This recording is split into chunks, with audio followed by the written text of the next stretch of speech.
পরপর 3টি ম্যাচে 50 করলেও টি-20 ওয়ার্ল্ড কাপে জায়গা হয়নি দুজনে। সচিন টেন্ডুলকারের রান সংখ্যার ডেট মিলে গেছে। 22টা সেঞ্চুরিতে ক্রিস গেল এখনও 100টার ওপরে।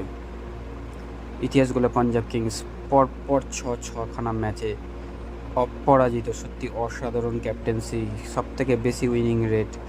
নেক্সট চেস মাস্টার হতে চলেছে সিয়াসের এবং ইন্ডিয়ান ক্যাপ্টেন হতে পারে পরবর্তীকালে।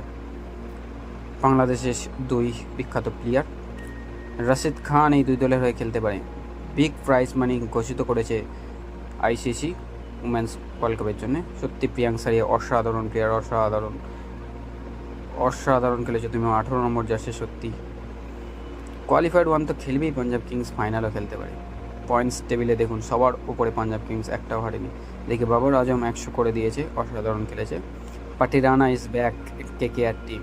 আজকের তৃতীয় টি-20 ম্যাচে দুই দল মুখোমুখি হবে, ইন্ডিয়া সাউথ আফ্রিকা।